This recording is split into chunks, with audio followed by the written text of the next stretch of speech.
I honestly believe that clarity and integrity are the two key functions for all people to be successful at anything at all.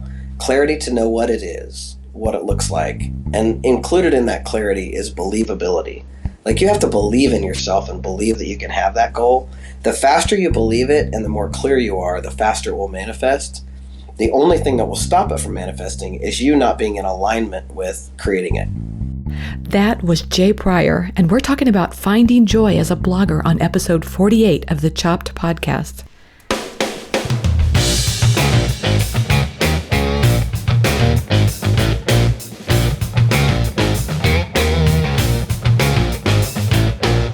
Hey everyone, I'm Marley of the blog Namely Marley. Thanks for joining me today for the 48th episode of the Chopped podcast. You know, this is the podcast designed for people just like you, bloggers who love food. Each week I'm sharing interviews, thoughts, and stories, everything related to food blogging so that we can all learn together about what works with food blogging and maybe even a little bit about what doesn't. So you know what? I've been hobbling around the last month. You want to know why? Well, I blame myself, of course. Sean and I were on our way out the door and I went to grab a pack of gum. And I had stashed this pack of gum in my Christmas stocking because I like gum. And so I thought that was a good Christmas stocking stuffer for myself. And we have these stocking stuffer, it's like a mantle thing that holds the stockings, and they spell the word joy, which is really nice to see on our mantle every day. And so mine, I was hanging on that mantelpiece thing, whatever that is, and I went to grab the gum out of the stocking, and those mantle holders are really heavy, and I kid you not, that thing fell off and landed right on my toe. And I don't know if you've ever held one of those. They're heavy, and so it hurt like crazy, let me tell you. And interestingly enough, my stocking was hanging on the letter Y. And what's really interesting about that is Jay, my life coach, has been working with me on uncovering my big why. So how weird is that? I am working on my big why, and a big fat Y actually lands on my foot.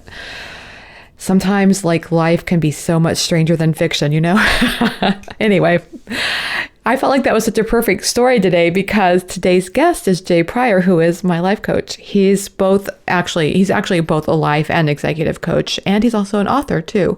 And on this podcast, I've shared interviews with food bloggers and productivity gurus and SEO technical folks. And I thought today would be a really great opportunity to talk a little bit more about the entrepreneur side of blogging and the kind of inspiration and motivation it takes to succeed there. Because when it comes right down to it, having a blog is an entrepreneurial venture, and there's nothing more soul-searching than being in business for yourself. I don't think I realized that until I did it myself, and it's definitely, it uncovers all the things that, you think you've got under control, and, all these personal, belief systems maybe that could be holding you back. I think there's a lot of self-actualizing, to borrow Maslow's phrase, that has to be involved with being an entrepreneur. And so I think that means one of the most important things we have to do as entrepreneurs is maybe not to build our list or grow our Instagram account or sell ebooks, although those things are all really nice. I'm not putting them down. But I just think maybe the most important thing we can do now is to know ourselves and then to honor who we are, which all kind of comes back to that big why. Why are we doing this? And then to honor, what we have to bring to the table for that. That's something that Jay is brilliant at. He helps people know themselves so they can be the best entrepreneur and person too, because, we want both, right? We want to be successful and wildly happy as a person as well. So why don't we get right to that interview with Jay? Put on your headphones, turn up the volume, and let's talk about all things entrepreneurial and so much more. Hey everyone, I'm happy to have executive and life coach and author Jay Pryor on the show today. Jay, welcome to the Chopped podcast. Thanks, Marley. I'm happy to be with you. Well, I'm really happy to have you here today because I'm really looking forward to talking with you today about the work that you're doing with successful and up-and-coming creative entrepreneurs, including me. But first, I would love to take a little step back and just kind of talk about the background and maybe the story about why you got into coaching and the services that you provide. Oh, sure. Well, I got into coaching initially because I was in a career that I wasn't my calling. I was working in the furniture industry, if you can believe that. But I love projects, and so I was a project manager, and I was the director of project manager for a Herman Miller dealership in Washington, D.C. Hmm. And at the time, I had gotten into starting to do personal development work and what I would call transformational work on myself. And so at the time, I literally everything in my life was working really, really well except for my career. And I happened to be walking with a coach one day, and I had a complaint, and I was complaining about my job. And she turned to me, and this is something I talk about in my book because I'll never forget this day when she turned to me and she said these words: Jay Pryor, for a powerful a person as you are, it is ridiculous that you have that complaint. You either need to do something about that or shut up. And immediately I said, well, if I knew what I wanted to do, I would do it. And immediately she retorted back to me, you need to give that up. And for me, that was one of the most powerful statements I've ever heard. And I got it immediately that when she said, I need to give it up, at first I said, what, give up that I don't know what I want to do? And as soon as those words came out of my mouth, I knew that that was the truth, that I had to give up that I didn't know what I wanted to do. And I know that sounds kind of crazy, but that's a real basis of a lot of my work, Yeah. is that our words are so important. And what we say and what we think and what we believe about ourselves is how it goes. And that's 100% true and a truth. That's a truth statement to me, that how we believe and what we think and what we say, how it goes is how it's going to go. And so as long as I kept saying, I don't know what I want, that's what I kept getting. So right then and there, I made a promise to myself that I would stop saying, I don't know what I want. And I did. Instead of saying, don't know what I want, I started to say, what I want is on its way, and I'm going to figure it out. And I promise you, it wasn't very long into that practice. And it's a practice because, you all say, as humans, we have things that we say over and over. They become patterns. They become habits. And I had a habit of saying, I don't know what I want, especially around the area of career. And so I had to break that habit. So it would start by me catching myself saying it, right? I have to catch myself saying the words, I don't know what I want. And then stopping and not saying that and saying what I want is on its way. But I promise you, it wasn't just a few weeks of me giving up, saying I don't know what I want, where I started to get clear about what I did want, things that I knew that I wanted, and a lot based on what I didn't want. So things like I knew I wanted to be an entrepreneur. I wanted to work for myself. I knew that I wanted to be able to do my job from anywhere. I knew that I didn't want to work in the furniture industry anymore. I wanted to work with people. Yeah. I didn't care about scratches on somebody's desk anymore. I didn't want to deal with that. I wanted to make a difference with people. And then it was like, so I started to know those things. I was like, okay, well, that means it's on its way, right? And I was, really committed to figuring that out. Well, a month or so later, when I was coaching a program for another organization, and all my people were failing because they were supposed to be meeting these measures that they weren't meeting, but they were having fabulous lives. They were falling in love. They were getting in shape. They were getting new jobs. Somebody said to me, Jay, you make a much better life coach than you do a coach for this program. And I had this light bulb go off over my head. Then I said, life coach? What's a life coach? And they were like, a life coach. Somebody coaches you on your life. As soon as I heard that word, I knew it was what I was supposed to do. You were like, ding, ding, ding, ding, ding. Yeah, it was it was like, Yeah. it was like I won the jackpot. And I went home that night and started looking up coaching schools, and I never looked back. And now I've had my own coaching business for 10 years. I coach predominantly women entrepreneurs and women CEOs of small businesses, and I love my life. I get to co-create all kinds of projects and fun things that my entrepreneurs are up to creating, you being one, creating the Chop podcast and the Chop blog and, all the things that all my clients are up to. I get a hand in being a co-creator with them, and it's the best job on the planet. I love it. Oh, I can't believe I get to do it. sounds exciting. So, It is. I talk to a lot of food bloggers on this podcast, and so I tend to ask people questions about how they have an interest in food. And so I thought I might ask you the same question just to get started. Do you have any particular interest in food at all? Oh, well, I love to eat. That's for sure. I mean, who doesn't love to eat? I love people who love to eat. I love to eat.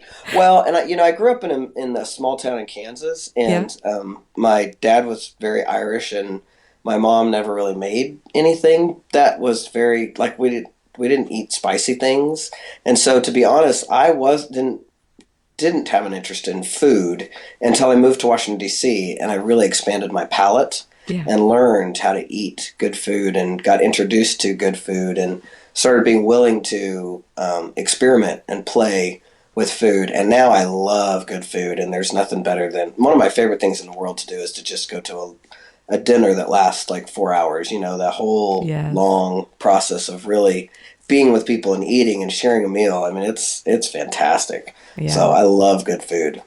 I've traveled a little internationally, and I feel like the best long meals happen in other countries because Oh, I'm sure. they don't feel like it doesn't feel like they're rushing you at all. It's very Yeah, relaxed.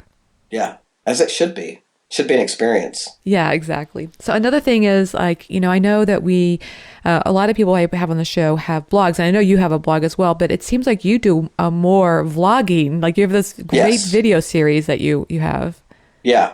I learned early as an entrepreneur, and it's something I teach a lot for entrepreneurs, to not just go with what everybody tells you you should do, but Yes. you want to find your own voice and what works for you. And for me, when I started talking to, it was actually Kathleen Shannon and her sister, Tara Street, who are with Braid Creative, that helped me initially brand my blog or my vlog. They were, encouraging me to do more social media because I didn't do any at the time. And that was something I was not interested in. I'm not a writer. I didn't want to sit down and write every day or twice a week or 3 times a week, or I just didn't want to do it. And I knew that if I'd already learned for myself that if I did things I didn't want to do, it would make me go backwards. Yeah. It would not create what I wanted. And so we really got an inquiry around like what would work for me. And for me, doing video for me, speaking is easy. It's something I do all the time, and I love to do it, and I've never been afraid of it my entire life. I've been speaking since I was in junior high, and I've always just loved it. And I'm pretty good off the cuff. And so we talked about it a lot, and I decided that I would commit to doing 1 year of putting out a video every week, except for when I was on vacation. I made an agreement with my coach that we'd not do it on vacation. But other than that, if I was working, I did a video every year, and that I would not edit them. I would just stand in front of the camera, talk, and then publish it on YouTube and walk away from it and leave it.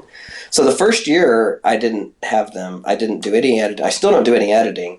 But now that my wife has been helping me do more social media, she will now if you go to my blog, on my blog, she does transcribe the videos. Nice. So for those of you who are interested in reading, she edits a little bit because if you just watch my video and just listen to me, it doesn't translate as well to writing. Yeah. So she edits a little bit, but she transcribes my videos so you can see them written.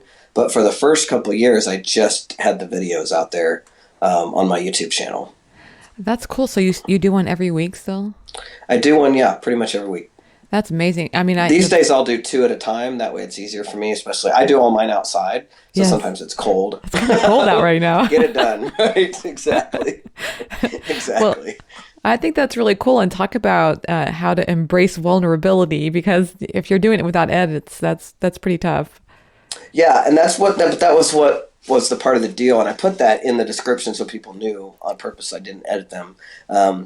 But I just think, especially the way the world is right now, people are more drawn to real authenticity, and if you flub, you flub, but it's more interesting than a canned speech or something that's really prepared.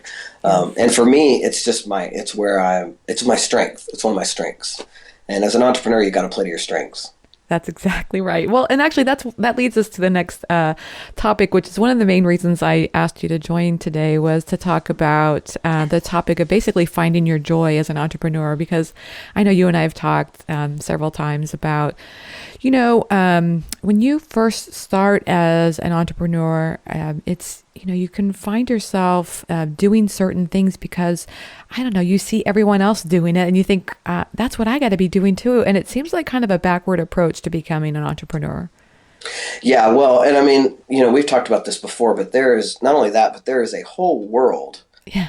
There's a whole business of people who do business with entrepreneurs. So there Yes. are people who market specifically to entrepreneurs. There are people like me who coach entrepreneurs. I mean, everywhere you look, someone's going to tell you how to be an entrepreneur and what you should do as an entrepreneur. And so I think it's really important for people to start to understand, first of all, getting to know themselves better around Right. what resonates with them, things that they enjoy doing rather than things that they should do. As an entrepreneur, it's very easy to should all over yourself. Yeah. And that's something that you have to look out for.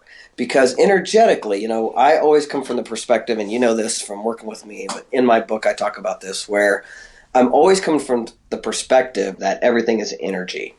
And energetically, when you are doing something that doesn't call to you, you're just grinding it out and doing it because you think you should, you are pretty much energetically pushing against something you're resisting. And what you resist always persists, right? And Oh, so yeah. that is a backwards way to do it. You want to find a way to do things that bring you joy, right? And do things that call to you. I could give an example. I know that some of your listeners might listen to the Being Boss podcast. I was on that recently with Kathleen Shannon, Hmm. and I loved doing that. I mean, I had a blast doing that. That was like nothing but pure joy for me. Being with you right now on this call, I love doing these things. It's so much fun for me. I guarantee you, and out of that Being Boss podcast, I had more revenue generating things happen, like clients coming to me, people wanting to work with me, than anything I would have done that I didn't enjoy doing. You So you mean know, you could have spent the whole afternoon on Twitter, like trying to send out all this stuff and Yeah, that I hate to do. I hate doing that stuff. I'm not a Twitter tweeter. Jessica, if I tweet, it's because Jessica will do it for me or somebody else. 'Cause I don't enjoy that kind of stuff. I don't even get it. It's like that. I sometimes feel out of the loop because I'm just like, I don't really understand all that. yeah. But I don't enjoy it. So I do my best to only do the things I want to do. And I encourage my clients and all the people I work with that as an entrepreneur, I know it sounds crazy and sometimes counterintuitive, but you got to do the things you enjoy doing. Now, in the beginning, I do appreciate and understand that if you're just starting out, you've got to figure out what are the revenue generating activities that you do as an entrepreneur that are going to bring you money, because it's not a sin, and it's important to know this, that focusing on generating money as an entrepreneur is a good idea. You want to do that. Yes. You want to make money doing this. So Right. you want to figure out what are your revenue generating activities and then do those. But then as you start to build, the thing you want to do is let go of the things you don't enjoy and pass those off to other people. If there are things that are necessary for your business, but you don't enjoy them, like accounting, we all have to do that, right? Right. Find somebody else to do that for you. I think in life, period, if you can find someone else to do the stuff that you don't want to do, you will be rewarded and you'll just make more money. So for example, if I charge, $400 an hour to do a coaching session with somebody, why am I going to spend 4 hours doing my own lawn work when I pay a lawn boy $25 an hour to do that? That doesn't Right? make sense. Does Unless you not love make it. any sense. Yes. Right. Unless I love doing the lawn work, which I do enjoy mowing my own lawn. So I mow my own backyard because it's meditation for me and I love doing it. But Yeah. that's the only reason I do it. Right. Stuff I don't want to do, like shoveling my walk, my guy will do it for $35. It takes me an hour. I'll pay him the $35. I'm going to save my hour that, I'll bill a client $200 an hour to do. You know what I mean? Right. So you want to pay attention to what are you worth an hour and think about all the things that you do that take up your time and really pay attention to, are these things I want to do and are they worth it revenue wise? Those are all questions entrepreneurs have to ask themselves. I love it. That's really good. It's almost like I can think of an entrepreneur as being in a sandbox, and it's like I've got my sandbox, and I see all these sandboxes around me, and I say, "Oh wow, she's got like a miniature dump truck in her sandbox," or that one's she's building a sandcastle, so maybe I need to build that sandcastle, and I spend all my energy, or if maybe they're making revenue, somebody's making revenue doing this, and Mm-hmm. you know. I think what I've learned from you, and it's not the easiest thing, and like you say, it's really counterintuitive to be honest, is to take a step back and to be reflective about the things that bring you joy. And Mm-hmm. that can be, I have to be honest, it's actually really hard. Yeah, it can be. And, Yeah. it's uncomfortable. right? And I comfortable is a mean, better I word. think Yeah. hard is, yeah, because hard is a story, right? Yep. That's a story that'll stop you, but it can definitely be uncomfortable because it's not. And again, there's so many people out there that will tell you the formula to use to be a powerful entrepreneur, Yeah. and the reality is nobody's got the right. You have to find your own formula, Yeah. and that's what gets them. The uncomfortable part is you've never done it before, and you're not quite sure what works for you yet. And so those are the kind of things that once you start figuring out what works for you, then you start doing those things. Then action provides clarity, right? Yeah. Always. Once we get an action towards a goal or get an action towards something that works and gives us the kind of energy we want, then we're going to have more clarity around what's going to work next. Yeah, that's really good. And I think, it's interesting. I think, being an entrepreneur can be a little bit like being in a relationship. When you're single, you think that you've got your, everything figured out, like, all your foibles and all the problems that you've got. And then you get in this relationship and everything comes up. And I think being an entrepreneur is kind of like that because I don't know, it just seems like this doubtful, like, let me just say this, for example, I can think of myself as this really positive, fun loving person. And then when I'm sitting at my desk, it's like this overly critical, overly negative, perfectionistic, it's like I could have the Darth Vader themes playing around me as I walk around, Sure. it's like, who is this person? And Yeah. One of the reasons I love entrepreneurs is we have to really deal with ourselves. I yes. mean, you don't get away with, you're always there. Yeah. And so you always are having to deal with yourself. And when you work for another company, you can leave it at home and or Right. leave it at work, you don't, and being an entrepreneur sometimes, and I do ask my clients, I've asked you this, to set a time when you turn it off and to start in the beginning. Also, how I did it was I set little rules for myself. Right. Like I have to be dressed. I hear entrepreneurs talk about, oh, I want to do this in my pajamas. That does not work for me. Yeah, I don't me sit either. up straight. I don't, feel good when I'm Yeah. in my pajamas. So I had to be dressed and at my desk every day working by 8 a.m. when I first started. It was just one of my rules. Yeah. And then as I got bigger and started to grow, I set rules for myself like no work on Saturdays. That was a family day. I still have that rule. No work on Saturdays. I just don't do it. I Yeah. don't do social media on Saturdays. I don't do anything. I just play with my kids, and that's it. And that lends to my quality of life, which makes me happy, which makes me way more productive during the week. That is such an important thing to talk about. I think, you have asked me this question. I know you talked to a lot of people about, creating integrity and living by that. And to me, that means, sometimes I'll actually get up in the morning and I will ask myself, I'll have your voice playing in my head, but I'll say, how can I live in my integrity today? What is my integrity for today? And, is it like you say, am I going to be done by 6 or if I'm going to, whatever it is, I feel like if I have that as a goal, I'm a much happier blogger that day. Oh, yeah, absolutely. And, we talk about this a lot, but I honestly believe that clarity and integrity are the two key functions for all people to be successful at anything at all. Clarity to know what it is, what it looks like, and included in that clarity is believability. Like you have to believe in yourself and believe that you can have that goal. The faster you believe it and the more clear you are, the faster it will manifest. The only thing that will stop it from manifesting is you not being in alignment with creating it. And Yeah. being in alignment is what we're talking about when we talk about integrity. Yeah. Because, I can get real simple with you. Like if you tell me that you have a goal or a vision to weigh a particular to lose 30 pounds, then there's no integrity in you pounding 6 coffee cakes every night, right? I mean, that's obvious. Yes. But there's other things that are a little more subtle.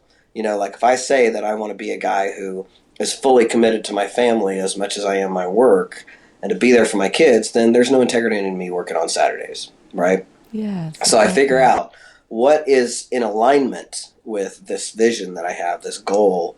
But I tell you, man, you get that stuff in alignment, it starts happening like magic. I have a client right now that's manifesting a school. You couldn't. There's no way. I mean, sometimes when people have a goal or a vision that they come to work with me, they can be a little wobbly on that, and that's why you got to get in action because the action continues to provide more clarity. The more action you take, the closer you get to your goal, the easier it is to see it.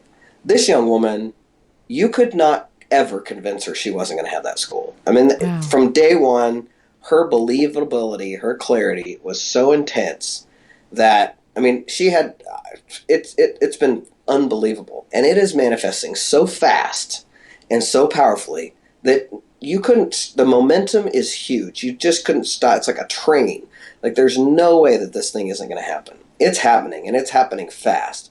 And all along the way, what she has to keep doing is what does she have to deal with herself around to be in alignment with being the executive director of this school she wants to create, right? Because when it was an idea, she wasn't an executive director.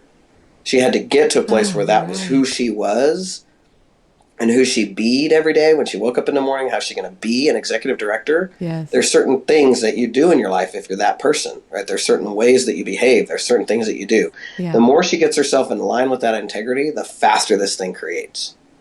That's such an interesting point, Jay, because, who you are as the person that's brainstorming this lovely idea and who you are as the person that's making it happen, there is kind of an adjustment there that requires some courage, I guess. Oh, yeah. Yeah, courage. And then, unfortunately, as humans, we get big ideas, which are awesome, right? If we acted on those ideas and took action on them, they would really manifest. The problem is we get a big idea, and then the very next thing is everything that's not that in front of us that we have to deal with. What do you mean by that? Well, so like, let's say you have an idea that you want to, well, it's probably your Chopped conference, right? I can probably relate to you about that, right? Okay. So you had this vision, right? You saw a vision that you could have a conference for food bloggers to come together and share best practices and figure out what works for each other and support each other, and that's something that you could create, right? You had this idea. Yeah. Well, the next day, what was in front of you was all the work that it would take to get all that accomplished. Yes. And so you have to stay present to the possibility, to the vision, and at the same time be willing to do all the due diligence and do the work and get yourself in alignment with the vision so people want to come to your conference. So you have to become somebody who people want to listen to. And if you don't know anything about food blogging, you don't have any resources, you're not willing to educate yourself and do the work, who's going to listen to you? Yeah, exactly. Right? Yeah. But so you did. So you started, you started doing the work, and now you've had a couple of conferences that have been fantastic, right? So, yes. But in the beginning, what was right there was all that wasn't that. It was like, whoa. Yeah. And that can be daunting for people, especially if they're dreaming big dreams. Yeah, it's very daunting. And, I mean, I know we're using the example of the Chopped conference, but it could be anything. So if there's whoever's listening to this, they maybe have this idea of creating an ebook for their site, or, a course that they want to put online or whatever. And, it's exciting to think about it. But you're right. Once you decide that this is what you're going to do, then, yeah, it can be very, is challenging the right word? Yeah. Well, I think challenging, daunting, and being able to manage yourself and your own integrity around staying in possibility and staying positive and working towards that goal without giving up is the game. And the ones who win are the entrepreneurs who stay the course. Yeah, and this kind of leads me back to something that you said early on in the introduction of yourself, and that was, about being very careful about the words that you say. And I know that's something that you worked with me a lot on. For example, I used to say, I am a worrier. And you would say to me, are you sure you want that to be, your mantra for the day or whatever? Your tagline? Yes, exactly. And I had never, I said it so mindlessly. I didn't even think about it. Well, yeah, and that particular phrase, I am a worrier, is one that for some weird, that's a cultural conversation, which we could get into a whole big conversation about. Yeah. But that is a cultural conversation that women are handed. That I hear from women a lot is, I'm a worrier. And there is even a weird myth handed down from generation to generation that I've heard from women that says something like, if I worry about it, then it won't happen. Yes. Yeah. And it's just the opposite. If you worry about it, it will happen, because we're constantly creating with our thoughts, right? And you're putting energy into creating this thing you're freaked out about. And so I challenged you, and I challenged all women to, instead of affirming every time you say I'm a worrier, to stop yourself and change that word to I'm a warrior, Yes. so that you're out there ready to fight for what you want or ready to be a stand for yourself, rather than, being a warrior means that you are literally thinking of scenarios to scare the crap out of yourself on purpose. Yes, exactly. Doesn't make any damn sense. That is so true. You're like at a picnic and you're looking at the cloud off in the distance and going, I think that cloud's going to come rain on us. And you don't enjoy the picnic. Right. So you're out there thinking about the cloud rather than being present in the moment, enjoying the picnic. Yes. I love that, Jay. So if you're going to scare yourself to death over something imaginary, you might as well get on a roller coaster, right? And have some fun with it. Yeah, exactly. Because it really does. Your brain doesn't know the difference. Your body and your brain don't know the difference between actually being on the roller coaster and you worrying and getting all stirred up about it. So the cortisol that comes into your brain is so bad for your body. Oh, it's so It's bad. everything about it. It's that cortisol, that stress is so bad for you. It's bad for your mental health. It's bad for your physical health. I mean, it's just all around bad news. Yes, it can cause depression. It can cause a lot of problems. Oh, yeah. Yeah. And it's interesting that you say that, because I feel like a lot of us, why do we want to be an entrepreneur? I think it's because we don't want to work at a 9 to 5 typical, corporate job or whatever job that we were in.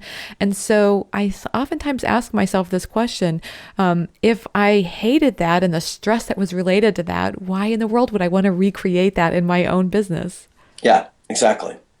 But I know tons of people who do that. Yes. Like they take that same model and that same grind it out kind of, I got to work and never do anything for myself. And that's why, when I first started my seminar series, I called it the Oxygen Series, because a lot of what I teach is about putting the oxygen mask on yourself first. Yeah. It ended up being called Lean Inside because really I believe that everything you have to succeed is within you. And I don't want you looking outside of yourself. It's all inside. But I think the first and foremost key, especially for women, is to understand that when you figure out what makes you happy and you do that and you do it, start to get good at and intentional about making yourself happy, everybody else around you feels that energy and everybody else around you then is happy. Women are taught to serve and to be a reflection of how well their family's doing all of their lives. And that training gets misconstrued around, I need to serve everybody else but me, to the point that they're exhausted, they're fried, and then they wonder why they end up sick and in the hospital and all kinds of crap, right? And miserable too, yes. In the meantime. Yeah. And so the idea is that, and women are getting it. I mean, it's a big message that I just saw. Jada Pinkett Smith does a fantastic job of explaining this online. I just saw that on the Being Boss Facebook page. It was fantastic the way she articulated how she had to learn to take care of herself first, and then from there she was able to support her family, and her family's up to huge stuff, and so is she. Yeah. So, she learned that she had to support herself first, and then she had the energy to be there for everybody else. But if you're not there for yourself, you're fried out. You can't do it. That's right. And the idea of that sounds kind of selfish. Like, I'm going to take care of my needs first. Yeah. That's what you were trained to think. Yeah. Exactly.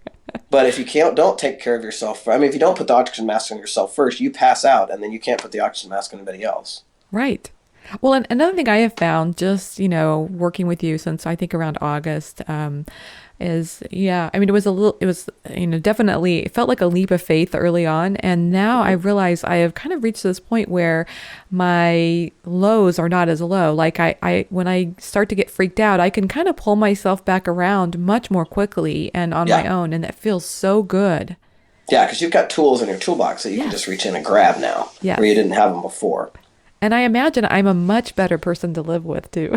I'm sure you are. Because, when you get down, I think, like I said to you before, when you're an entrepreneur, I mean, it's so easy to be so down on yourself. Like, I'm such an idiot. How come I didn't figure this out sooner? Or why didn't I do this? Or why don't I have, 100,000 followers on Twitter or whatever? You can just, I mean, let me tell you, if you're looking for a reason to be down on yourself, it's so easy to do it as an entrepreneur. Well, and just human beings, we have a tendency to focus on what's not working. Yeah. Right. Because that's what the squeaky wheel gets the grease. Right. Yes. So unfortunately, the way we're wired is what isn't working is usually the loudest. Yes. And that's where we put our focus. The unfortunate piece of that is what you focus on always gets bigger. And so if you're focusing on what's not working keeps getting bigger. Right. Right. Just like with debt or weight loss, those are easy ones to go to, right? So with debt, people have a tendency to focus on the debt, and then they wonder why they can't get out of debt. Yes. If you keep focusing on the debt will get bigger, right? Because that's where you're energetically putting all of your energy towards the debt. Right. You want to put your energy towards building wealth, right? And then the debt will take care of itself. Same with, we know this with weight loss. I know so many people have done millions of weight loss programs. To be honest, I'm a little frustrated with Oprah right now because she did this whole thing with Jenny Craig years ago, and now she's doing it with Weight Watchers. It's like, honey, it's not the program. It's not going to matter what program you use. You've got to deal with your insides around what beliefs do you have about yourself, about your weight loss, and put your energy on loving yourself, and put your energy on being healthy and loving yourself, and the weight will fall off. Or maybe you just love yourself a little heavier. Who gives a crud? Right. The point is where your focus is going to make all the difference. And as human beings, we default to focusing on what we don't want. Isn't that interesting? Yeah. Yeah, it's fascinating. Another thing that you've talked with me about is not only the focus on the things that we don't want, but also the stories we tell ourselves about that. Right. For example, if I tell myself, or, any entrepreneur can tell themselves a story like, oh, I'm never going to be successful at this because of, that, or everybody else has got this figured out. So, weight loss would be a great example. How come everybody else is naturally skinny and then I'm not? Or, whatever. I think it's so easy to tell ourselves a story like that, and we get attached to that. Mm-hmm. Well, we think it's true. Yeah. Everybody thinks their stories are true, and they're not. They're just stories. They're just stuff they made up. And beliefs are just stories that you've told yourself over and over and over and over and over and over and over and over and over and over and over again. Yeah. So if you believe something about yourself, then that's the belief that you have about yourself is always how it's going to go. And that goes back to that idea of having belief in your vision. If you believe it and you're clear about it, you're going to manifest it a lot quicker. And if you're not manifesting it, I invite you to consider that there may be something wobbly around your belief in it. That's so good. And I also just want to point out that I think that's one of the benefits of working with someone like you, Jay. If somebody has a coach showing them these things, I think sometimes it's like, okay, so I always like to give tennis analogies because Sean and I play tennis, and and oftentimes you think that you're doing something in tennis. I think I'm doing my serve the right way, and then we have a coach that comes in, and the coach will say, well, actually, you're bringing your arm around this way, and you're thinking, what? I'm not doing that, but the coach is there telling you, they're watching you, and they're telling you this. Mm-hmm. I think the same is true in life as well, that we, like you say, I had some stories that I was telling myself, or I had some words coming out of my mouth, and you would catch me on them, that things that I probably would not catch for myself. Yeah. And that's the benefit of having a coach, is that you've got an extra pair of eyes on the outside being able to see what you can't see for yourself.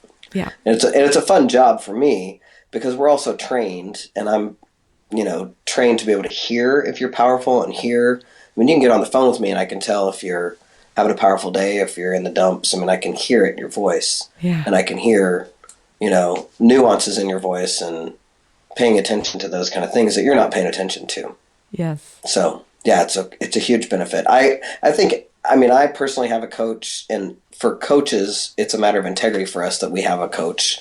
You don't want to be a coach and not have a coach. Yeah. I have a couple of coaches that I work with. But I really believe that almost everybody couldn't, I don't want to shoot on people, but could work with a coach and have that be an extra level and layer of power around their business for sure. Yeah. And one of my favorite things is to work with women like you that, once we first start working together, we tweak a few things and then things start to manifest fast and take off because you're so ready for that. right? There's just a few things to tweak, and then things start to really take off fast, and that's so fun. Yeah. Because it's really like, manifesting and creating what you want is like dialing into your radio, right? So if you're just a hair off on your radio dial, you're going to get static on your line, right? Yeah. And so you just have to learn to tune the dial so it's really crystal clear. Man, when you get crystal clear and you get in alignment with what you want and there's no static on the line, things happen literally overnight. I mean, they happen. It's sometimes will blow your hair back. Yes. And it doesn't even, to be completely honest, when that happens, it doesn't feel like it's a lot of work that's going into it. Like you say with the interview on Being Boss, it's fun. Oh, yeah. Oh, yeah, it's fun. It doesn't feel like work at all. Yeah, that's when being an entrepreneur is like really a blast, because that's when you're really, really in tune and really creating, and you're like, what? So I want to speak for a second about your book, Lean Inside, and I have really enjoyed reading this book, and I was hoping you won't mind if I read a quote from it. No, not at all. Okay, so you say, a happy, powerful life is a journey, not a destination. And I had to underline that because, I just resonated with that so much because I think, probably from my background as a COO and, being in the corporate world, that I really felt like, if you gave me a plan, if I had a plan in mind and I could have a spreadsheet attached to it, I could make pretty much anything happen. But so that gets me very journey or destination focused and not so, it's very hard. I think, here I am saying this hard word again, but finding ways to enjoy the journey is really, really important. And I think it's something that, I think it's a big theme of your book. Yeah, I mean, and it's so important, especially for entrepreneurs, because there is a vision for most of us as an entrepreneur of what success looks like. Yeah. And it's easy to have it that we can't be happy until we get there. Yes. And that defeats the purpose of being an entrepreneur to begin with. I mean, we did this because we wanted to set our own hours. We wanted to, do stuff. We wanted to be able to, I personally wanted to be able to do my job from anywhere, and I can, as long as I have a phone and a computer. But I even do it myself sometimes where it's like I forget to be present in the moment of enjoying this fantastic life I have, rather than, when I get to this certain level where I can charge this much for my coaching to my coaching clients, or I'm this level of speaker, then I'll be happy. And I think all of us as humans have a tendency to do that on every level. And so it's really about like enjoying the journey and, leaning inside. And for me, leaning inside is about also understanding that there's nothing out there that's going to make me happy. It's an inside job, and I have to get content and happy with myself. And man, I'm telling you, for entrepreneurs, I cannot stress this enough. When you get to know yourself and are willing to invest time in knowing yourself and knowing what makes you happy and knowing what brings you joy, and you start investing in those things, your business will take off. Yes. It's just will. What are some things that people can do to better know themselves, that some tips that you found for that? Well, one of the first things I talk about this in my book is there's several things. One, to understand your physiology. So to understand that as a human being, you have a brain, your brain works a particular way. And if you understand that your brain works a particular way, then that's important. And we don't teach this. Like, we don't teach emotional intelligence in our schools. We don't teach what happens when we get hijacked or hooked by something, that your reasoning brain gets flooded out and then you shouldn't make decisions, things like that. It's important to understand how your body how does the thing work? Yes. Right? The more knowledge you have about yourself, the more happy you're going to be, because the more power you have, right? Exactly. So to know yourself inside and out. I believe that you have to there's shadow work you have to do. It's called shadow work because it's stuff we don't want to deal with, but we have to dip back into our past. I'm a coach, so I look at the future. I'm not a therapist, but I think it's important that all people clean out and forgive everything from their past that could be in the way. Well, everything, but certainly all the stuff that's in the way of them being successful in the future. So right? Constant forgiveness, yes. That's where I get into the concept of constant forgiveness, of being somebody who's always willing to give it up for your higher calling of being happy and successful. Yes. Why would you, there's a book out called Would You Rather Be Married or Right? And as Can I get human that from my beings, husband? yeah, well, as human beings, we have a tendency to. I mean, we would give up a lot to be right, Yes. and we'll sacrifice our own happiness to be Yeah. right, and other people's happiness as well. Yeah. And so for me, it's like, having my goal being me being happy and all the people around me being happy.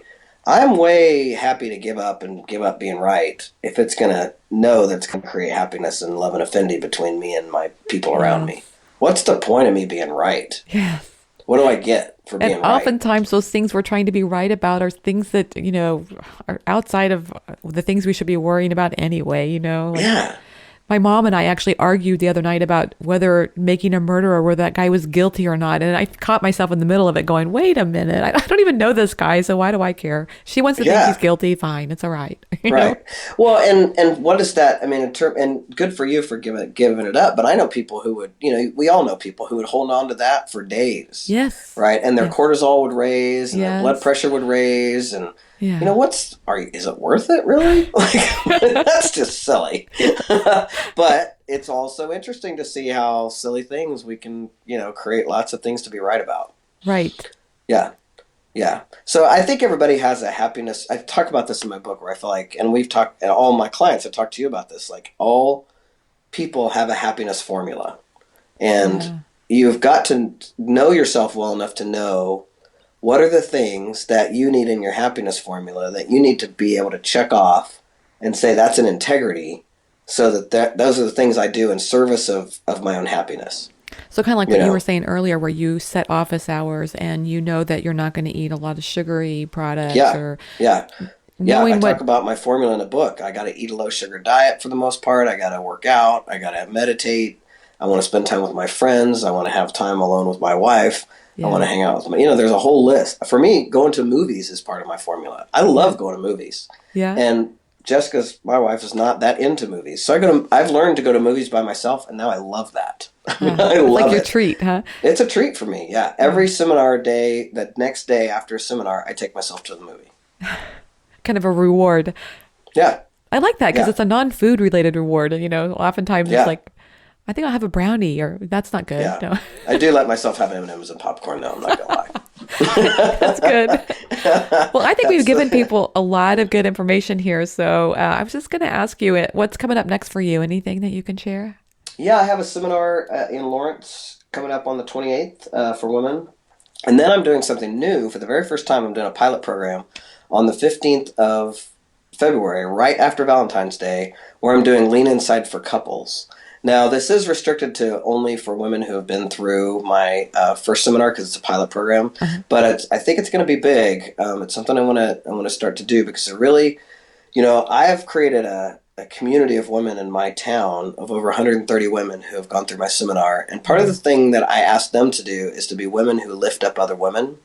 And what I found is, and we didn't, it might be too late to get into this now, but Nope, it's fine. part of my story is the fact that I'm a transgender person. So I used to be a woman, Hmm. and that's part of the reason that I work with women. And I learned when I was a young lesbian a long time ago how to hold space for all women. And what I find is that women come through my seminar, straight women come through my seminars, they don't have any idea about how to hold space for women. They don't understand how important it is to have connection and commitment and be a stand for other women. And then they go through my seminar and they're introduced to this huge community of women who are all about each other, and they meet monthly. They have a Facebook page together. They're powerful together. And, I think Glennon Doyle calls it sistering. It's like it's Yes. starting to be a buzzword, a thing now. I love But it. Sister, this that's is good. what we're talking about, where it's like being there for each other. And so they're building this community, but then for a long time they've been saying, when are you going to do this for guys? So this is me dipping my toe in the water of doing it for their husbands, of starting to do a couples course where I start to have couples start to understand some of the things that we've talked about, where, give up being right and, be willing to take one for the team and start to have your own happiness formula and hold each other in integrity around your own happiness formula so that you both are always creating yourselves as happy, not the other person's job to make you happy. And what a great day to do that on Valentine's Day. Yeah, it's the day after Valentine's Day, so Oh, it's the day I'm after excited about Valentine's. that. Okay. Yeah, Well, and yeah, I think that's so important because it's so easy to focus on the romance that's related to Valentine's Day, and that's great. However, what about the day-to-day stuff? I think that's really important. yeah. I agree. So, how cool is that? That sounds really great. I think that's probably, a lot of entrepreneurs end up. It seems like I hear this more and more that the spouses are together working at home. Yeah, yeah. And I mean, Jessica and I have always been a fantastic team like that. We've done a lot of. We are both people who are both committed to doing transformational work, and we've both done a ton of personal development work, and so we love doing this kind of work together. Oh, that's cool. Okay, so just a couple of quick, fun questions here at the end of the interview. What's one food item you can't live without? Oh, probably pepperoni pizza, thin crust pepperoni pizza. It has to be thin crust, huh? Yeah, I'm a And do you big make it fan of yourself or pepperoni do you order it pizza. from someplace? No, we like it frozen or anywhere. I mean, it's hard to mess up a thin crust pepperoni pizza, but there are definitely more, different places I like different kinds. Kroger's like Dylan's brand frozen pepperoni pizza is one of my favorite. I know pizza makers are probably freaking out at me right now. But it's just, it's like such a standard go-to. You just can't go wrong with pepperoni pizza. Do you reserve that for like a Friday night or do you Yeah, have it? usually. Yeah, Yeah, it's like a night we don't cook, or it yeah. used to be Jessica and I would always. I mean, we would split a thin crust pepperoni pizza. Now we have little kids, so we always buy two. You're spreading on the tradition, right? I Yeah. love it. Okay, what's the Yeah. favorite app on your phone? Oh, you know what? I do not use my iPhone Ah, I don't use it that much, but I will say that I do enjoy Yelping.